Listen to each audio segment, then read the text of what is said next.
नमस्कार फ्रेंड, ये एक सर्कल का इंपॉर्टेंट क्वेश्चन है। अक्सर इसको बेसिक में देखा गया पर स्टैंडर्ड में भी ये आता है। अब देखो हमें प्रूफ क्या करना है, एंगल पी टी क्यू। तो ये देखो पी टी क्यू है कहाँ पे, ये रहा पी टी और क्यू। तो डायग्राम मैंने इसे नेम कर लो, मैंने इसे वाई लिख लिया। ओ पी क्यू, ये रहा ओ पी क्यू। तो इसको मैंने क्या कर लिया, इस वाले एंगल को मैंने एक्स लिख लिया। ठीक है, आप भी एग्जाम में लिख सकते हो टाइम सेव करने के लिए।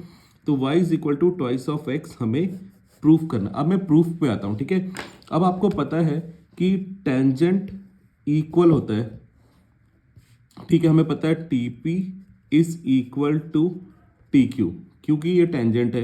दैट मीन्स अगर ये और ये इक्वल है, आप डायरेक्टली अगर टाइम सेव करना चाहते हो तो डायग्राम में लिखो, इस वाले एंगल को आप ले लो। मान लो मैं इस वाले एंगल को m ले लेता हूँ, तो this angle will be also equal to m। कुछ नहीं करना बेटा, आपको सिर्फ आप सीधा लिख दो triangle T P Q is isosceles triangle, isosceles triangle. ठीक है, इतना लिख दोगे, कोई भी मार्क्स आपका डिडक्ट नहीं करेगा। अब ध्यान से देने वाली बात क्या है, in triangle T P Q सारे एंगल का सम क्या होता है, that is equal to 180 degree.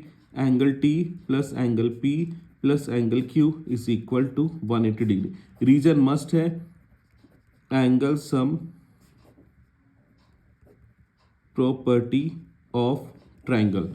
T की वैल्यू क्या है y, p की वैल्यू क्या है m और q की वैल्यू क्या है m, that is equal to 180।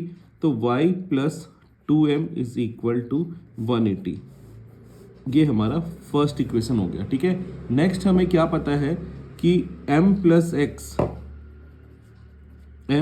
X is equal to 90 degree. क्यों होता है 90 डिग्री, ये हमें पता होना चाहिए। That is tangent is perpendicular to radius. आप एक काम करो, इसे एज ए रेडियस यहाँ पे डिनोट कर दो। ये हमारा दो काम हो गया। अब ध्यान से देखो, ये किसके इक्वल है 180 के, और ये यहाँ पे किसके इक्वल आ रहा है 90 के। इसे करने के बहुत सारे तरीके हैं। मैं क्या कर रहा हूँ, मल्टीप्लाई कर रहा हूँ, मल्टीप्लाई इक्वेशन 2 बाई 2, 2 से मल्टीप्लाई कर रहा हूँ। क्यों कर रहा हूँ, ताकि ये भी 180 बन जाए। तो ये आएगा 2m plus 2x is equal to 180। ये रहा इक्वेशन 3। अब ध्यान से देखो, फ्रॉम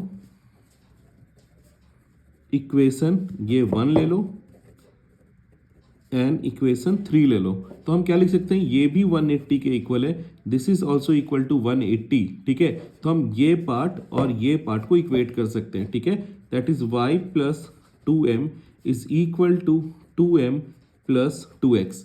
अब इस देखो, इस पार्ट में क्या हुआ, 2m and 2m cancel out हो गया, क्या बचा y is equal to 2x। और यही हमें देखो यहाँ पे प्रूफ करना था, दैट इज हेंस प्रूफ। और ये रहे हमारे 5 मार्क्स। Thank you.